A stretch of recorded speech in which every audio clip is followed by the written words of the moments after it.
Hello viewers, welcome to my channel Lakshmi's culinary. আজকের recipe white sauce pasta.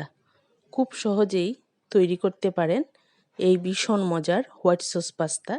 তাহলে চলুন দেখে নেওয়া যাক প্রণালীটি। 2 কাপ শেল পাস্তা নিয়ে নিচ্ছি।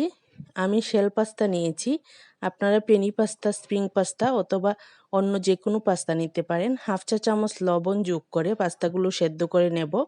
পাস্তা 80% সেদ্ধ হয়ে আসলে একটি কাঁটা চামচ দিয়ে দেখে নিতে হবে সেদ্ধ হয়েছে কিনা। সেদ্ধ হয়ে গেলে একটি স্ট্রেইনারে পাস্তার পানি ঝরিয়ে পাস্তাগুলো ঠান্ডা পানি দিয়ে ধুয়ে নিয়েছি।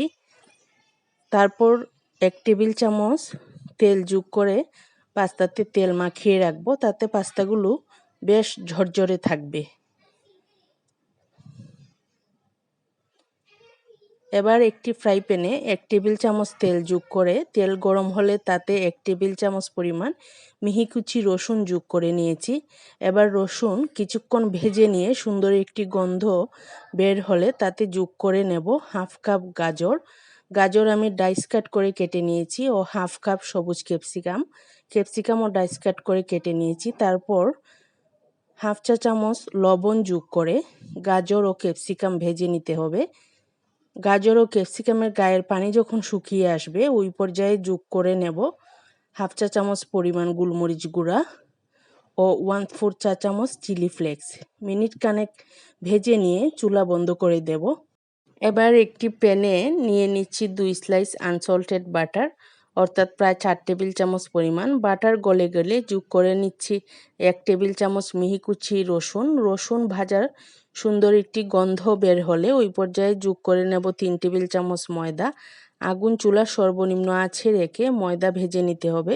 যখন ময়দার রং পরিবর্তন হবে ওই পর্যায়ে যোগ করে নেব 1 কাপ লিকুইড দুধ হালকা গরম অবস্থায় থাকবে। বেশি গরম অবস্থায় দুধ যোগ করলে দলা বেঁধে যাওয়ার সম্ভাবনা থাকবে। তারপর অনবরত নেড়েচেড়ে ময়দা দুধের সাথে মিশিয়ে নিয়ে আবারও 1 কাপ পরিমাণ দুধ যোগ করে নিয়েছি। এবার আবারও খুন্তির সাহায্যে নেড়েচেড়ে ময়দা খুব ভালোভাবে দুধের সাথে মিশিয়ে নিতে হবে। সস যখন কিছুটা ঘন হয়ে আসবে ওই পর্যায়ে যোগ করে নিচ্ছি 1/2 চা চামচ গোলমরিচ গুঁড়া ও কিছুটা চিলি ফ্লেক্স। তারপর আবারও অনবরত নেড়েচেড়ে সস ঘন হয়ে আসলে ওই পর্যায়ে যোগ করে নেব ভেজে রাখা গাজর ও ক্যাপসিকাম। 1 মিনিট সসের সাথে নেড়েচেড়ে নিয়ে যোগ করে নেব পাস্তাগুলো খুব সুন্দর ঝরঝরে আছে। এবার পাস্তা সব উপকরণের সাথে মিশিয়ে নিতে হবে। মিনিট খানেক পর 1/2 চা চামচ লবণ যোগ করে নেব এবং খুবই অল্প পরিমাণে চিনি। তারপর মজারেলা চিজ যোগ করে নেব পাস্তার সাথে। মজারেলা চিজ অপশনাল, আপনারা চাইলে যোগ করতে পারেন, আবার যোগ না করলেও কোনো অসুবিধা নেই। তারপর ঢাকনা দিয়ে চুলা বন্ধ করে স্ট্যান্ডিং টাইমে 2 থেকে 3 মিনিট রেখে দেব। তৈরি হয়ে গেল দারুণ মজার হোয়াইট সস পাস্তা। গরম গরম পরিবেশন করলে ভীষণ মজার এই পাস্তা। একটু ভিন্ন স্বাদে, অন্তত একবার হলেও তৈরি করে দেখতে পারেন এই হোয়াইট সস পাস্তার স্বাদ। কিছুটা চিলি ফ্লেক্স দিয়ে গার্নিশ করে নিতে পারেন। ভিউয়ার্স, আমার আজকের রেসিপিটি ভালো লাগলে please like, share and comment আর চ্যানেলটি সাবস্ক্রাইব করে আমার পাশেই থাকুন। Thank you for watching my channel.